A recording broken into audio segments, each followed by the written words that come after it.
नमस्कार दोस्तों, good morning, आदाब।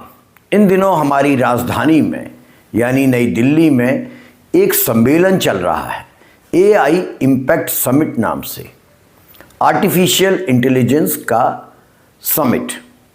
अब ये आर्टिफिशियल इंटेलिजेंस यानी कृत्रिम बौद्धिकता पूरे दुनिया भर में इन दिनों विमर्श का, डिस्कशन का मुद्दा बनी हुई है।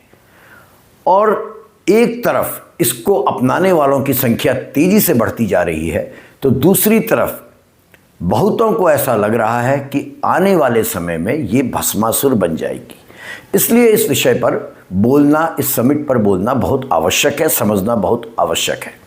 भारत मंडपम प्रगति मैदान में आयोजित एआई इम्पैक्ट समिट ने दुनिया भर के जो नीति निर्माता हैं, पॉलिसी मेकर्स हैं, टेक्नोलॉजी एक्सपर्ट्स हैं, इंडस्ट्रियलिस्ट हैं और रिसर्च करने वाले हैं, इन सबको एक मंच दिया है। ये सारे हिंदुस्तान में हैं और डिस्कशंस हो रहे हैं। और ये केवल एक टेक्निकल सम्मेलन नहीं है, बल्कि उस भविष्य की दिशा तय करने का प्रयास है जिसमें कृत्रिम बौद्धिकता यानी आर्टिफिशियल इंटेलिजेंस मानव जीवन के हर क्षेत्र को प्रभावित करने वाली है। उसको तय करने के लिए किस दिशा में वो जाएगी, इसलिए ये सारे टेक्नोक्रेट्स, इंडस्ट्रियलिस्ट, बुद्धिजीवी एक मंच पर हैं।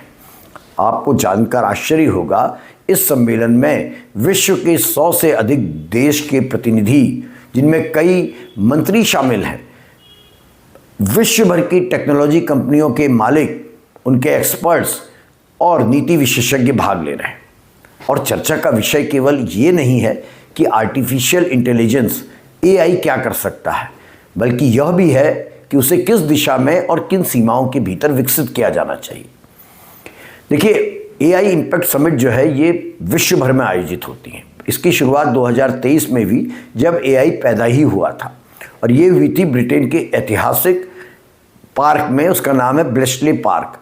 वहाँ पहली बार ये समिट आयोजित की गई और विभिन्न मुद्दों पर वहाँ चर्चा की गई थी।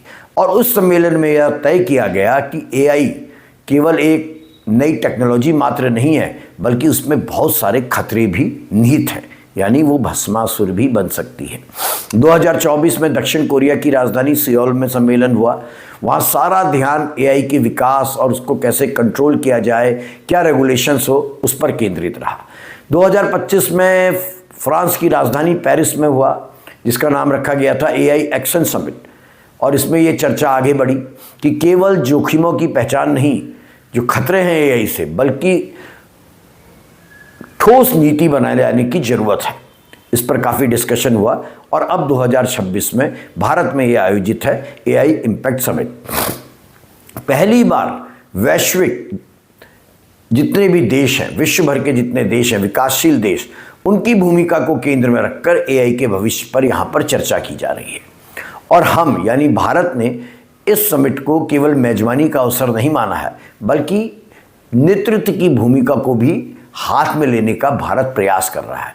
हमारी सरकार का स्पष्ट संदेश है कि एआई का लाभ केवल विकसित देशों तक ही सीमित ना रहे, बल्कि हमारे जैसे जो विकासशील देश हैं, उनके समाज तक भी इसका लाभ पहुँचे।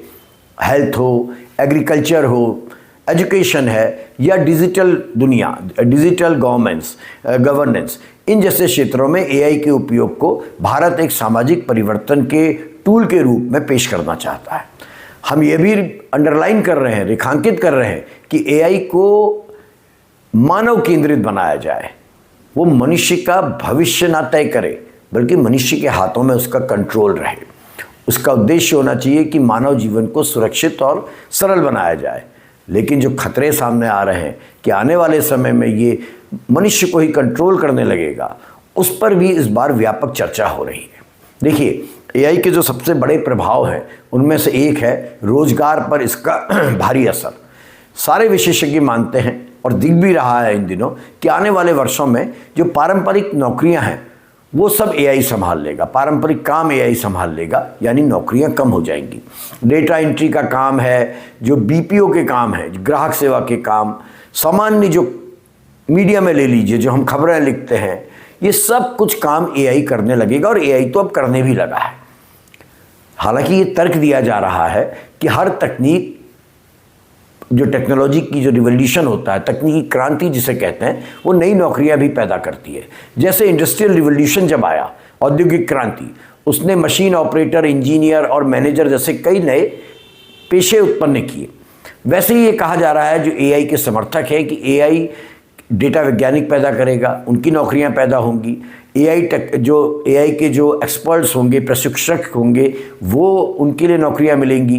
एल्गोरिदम को कंट्रोल करने वालों की नौकरियां पैदा होंगी। साइबर सुरक्षा के लिए नए विशेषज्ञों की नौकरियां पैदा होंगी। लेकिन सच ये है, ये बहुत कम मात्रा में होंगी, अधिक मात्रा में लोगों की नौकरियां जाएंगी। अब इस पर क्या किया जाए? समिट इस पर विचार कर रही है। फिर एक और प्रश्न आता है गोपनीयता का।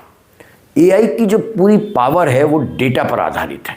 हम क्या खाते हैं, क्या पहनते हैं, क्या हमको देखना अच्छा लगता है, किस प्रकार की रील्स हम देखते हैं, ये सब एआई को पता चल जाएगा।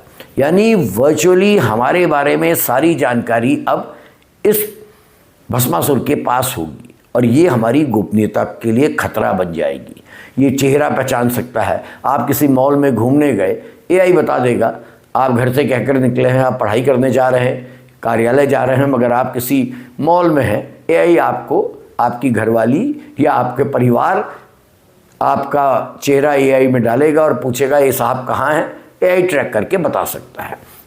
इसीलिए ये जो समिट चल रही है, इसमें कई जो वक्ता हैं उन्होंने चेताया है कि एआई का उपयोग यदि ट्रांसपेरेंसी और जवाबदेही के बिना किया गया तो ये डिजिटल इमरजेंसी की ओर ले जा सकता है।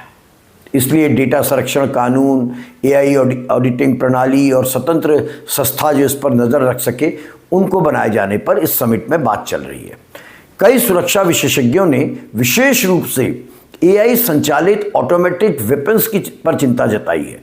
ऐसे वेपन्स होंगे जो सैनिक की जरूरत ही नहीं पड़ेगी, एआई खुद ही तय कर लेगा किसको मारना है, किसको बचाना है। ऐसे हथियार जो बिना मनुष्य के हस्तक्षेप के अपने लक्ष्य को पहचान लेंगे और हमला कर लेंगे, ये भविष्य के युद्धों का स्वरूप बदल देंगे। आपने अभी जम्मू कश्मीर में जब हमला हुआ था, आपने देखा जब पाकिस्तान और भारत लड़ रहे थे कि कितने बड़े पैमाने पर ड्रोन को यूज़ किया गया। जो नॉर्मल सेना है उसका काम कम कर दिया जा रहा है और एआई द्वारा इस काम को अपने हाथ में ले लिया जा रहा है। सोचिए, यदि एआई हमारे काबू से बाहर हो गया तो कितना विनाशकारी परिणाम इसका होगा। और समिट अभी चली रही है और इसमें सबसे अधिक ध्यान आकर्षित करने वाला विषय रहा कि क्या एआई कभी मानव के नियंत्रण से बाहर हो सकता है, क्या वो बगावत कर सकता है। और ऐसे ठीक सम्मेलन जब चल रहा था, भारतीय मूल के एक एआई विशेषज्ञ है, एक्सपर्ट हैं, मृणांक शर्मा, उन्होंने इस्तीफा दे दिया और बड़ा हंगामा इससे मचा है। शर्मा अमेरिका की एक एआई कंपनी एंथ्रोपिक में काम करते हैं जो एआई सुरक्षा रिसर्च से जुड़ी है।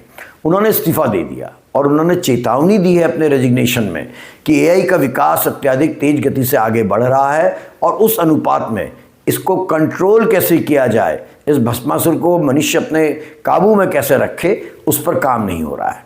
उन्होंने अपने रेजिग्नेशन में यह भी संकेत दिया कि अत्याधुनिक मॉडर्न एआई टेक्नोलॉजी को यदि पर्याप्त निगरानी, पारदर्शिता और ह्यूमन कंट्रोल के बिना विकसित किया गया तो वे अपने निर्धारित लक्ष्यों को पूरा करने के लिए ऐसे भी डिसीजन स्वयं ले सकती है जो हमारे यानी मनुष्य के हितों से टकराते हैं। विशेषज्ञों के अनुसार ये वही परिदृश्य है जिसे टेक्नोलॉजी की दुनिया में एआई अलाइनमेंट प्रॉब्लम कहा जा रहा है, जहां मनुष्य के लक्ष्य और मानव मूल्यों के बीच असंगति खतरनाक रिजल्ट्स दे सकती है।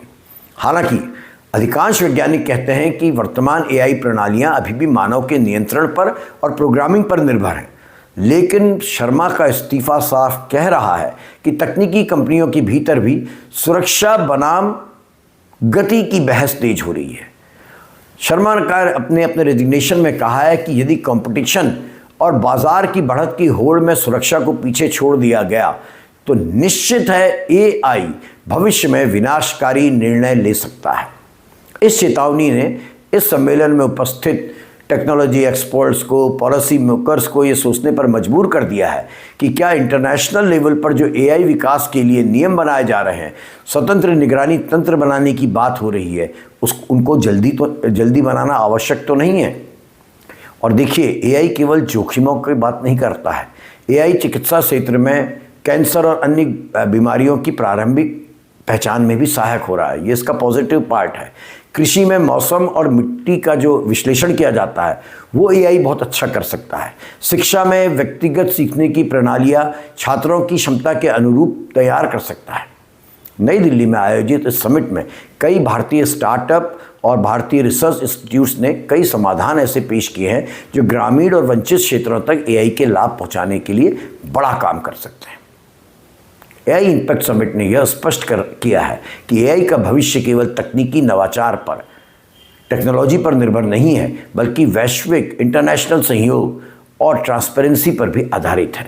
यदि देशों के बीच में कंपटीशन की भावना हावी हो गई और कोऑपरेशन की भावना कम हो गई, सहयोग की भावना कम हो गई, तो एआई वरदान के बजाय अभिशाप साबित होगा। और नई दिल्ली से उठी यह आवाज़, जो शर्मा के इस्तीफे से खासकर तेज हुई है, वो पूरी दुनिया को ये चेता रही है कि एआई को मानवता के हित में पारदर्शी और जिम्मेदार तरीके से विकसित करना आज की सबसे बड़ी मांग है। तकनीक की दिशा यदि आज तय होगी तो कल वो समाज के अनुरूप होगी, और यदि हम बाजार की होड़ में लग गए तो ये एआई, आर्टिफिशियल इंटेलिजेंस, कृत्रिम बौद्धिकता हमारे लिए भस्मासुर साबित होगी।